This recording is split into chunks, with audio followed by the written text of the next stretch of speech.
Men fip.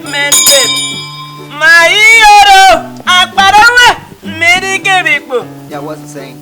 Oh, I am Gigo. Don't worry him for now. No, I am. How come me? Greet the abang. I don't understand. I say greet the abang.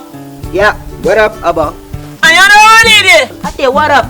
I want to Yeah, but what a big boo. Mapuri Ramio. I don't want to give it. Barasi. Miss Maria, I mean, what I'm going to eat them. No, I meant it. I eat a big boom. They say what thing carry you come a big boo. Last kingdom. Okay, yeah, you see, I'm a graduate. I've been to one of the most prestigious universities in Nigeria. I've traveled and also studied with different degrees. And trust me, I came out with a first-class degree. When I mean a first class, I mean a very wonderful first-class degree.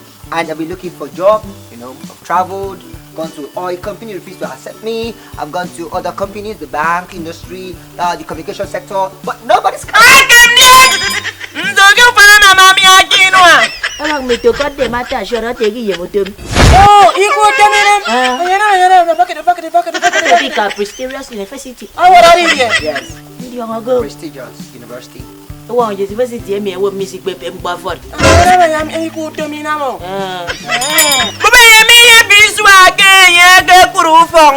They say which year you finish school? Yeah, I kind of finished school last 2 years. Then after that, I started last year. And from then till now, I'm not seeing work. Kind of no work. Near fruit them give us in make a big boom. Take this way back. Keep on keep on. Say back in your Take care of kind of. Yeah. Kind of.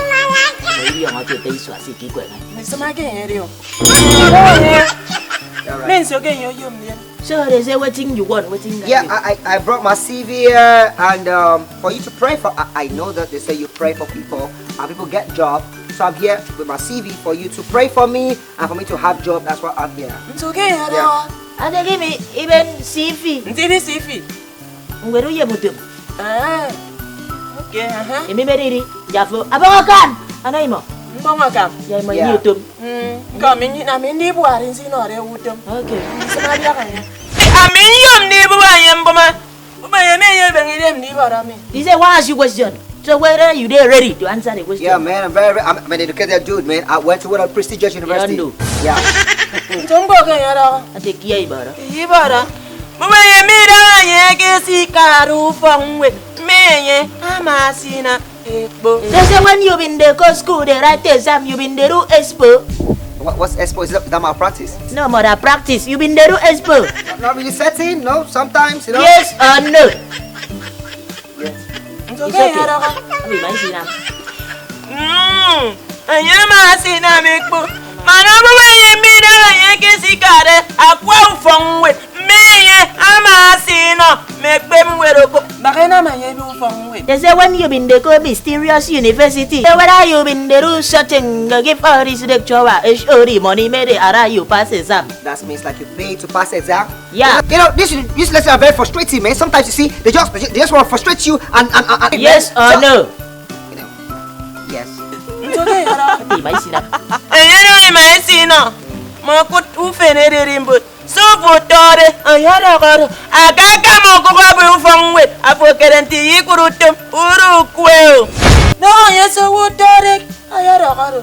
They say what in person plan na inko affairs. Oh yeah, ke bukruze yaga namne ku fongwe rero. Ira kami ke ya yumo bo utabaro. They say all those things where you been there for school, na nang you want to affairs them. Ini mindi abasiana mi pompo. Mama usenero aminkanamne nana wat moto. Mwa fege Olympic. Akpaniko ke. Ana miri arianga. Kop kinwamfo. Azuko kinwami uru yake mi bongtong. Mbonde boyeketong. Ndefo makuri daga ketebere. Akbarawa aminya tuwa fimbom. He said that they will cry for you. Yes, you should go ahead and cry, no problem. Nzoge yaraga. Karate, ya foka iso tuwa yet de mumia. Ana omen tuwa yet.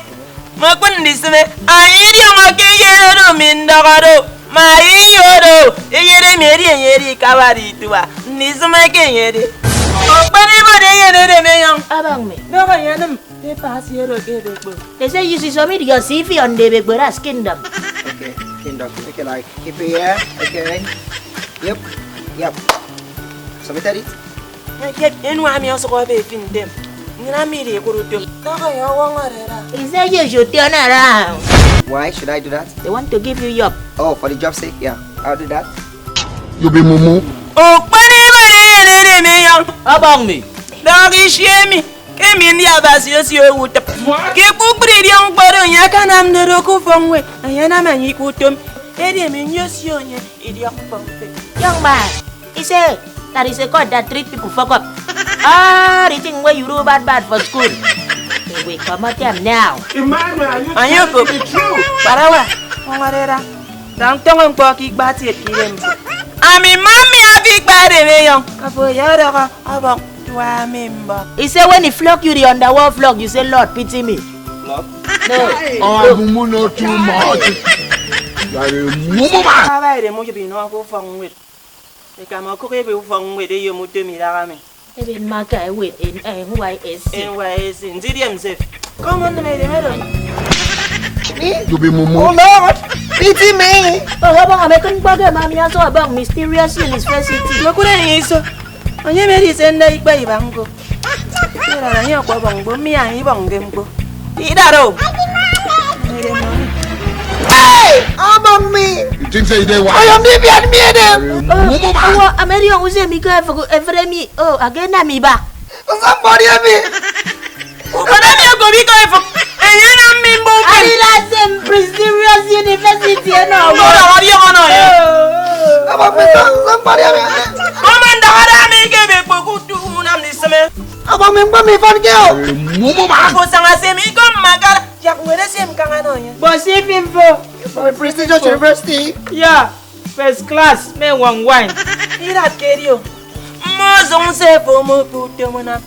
Nam so no fi la garo. Among you, Mutong. Yo mutem. Mfonte me sanga edim Friday mufo. Anam dodo ama men pepa mi aka oyo mutem asoko se mi ko makara. Iko ye obio o ka fo ye tefu. Iwora ke pikinwa. Uri ama ke me te mi ko kare. Agbako eyene ka fo. Agba nwa ndevi. Eri iko makara iyake. We had a sit down. Menyat. Aminyat wa fimbom. So. Eri senyom ne ni ro fi. Ndiye fo yaman ni nam. Yeah, nam. Oh.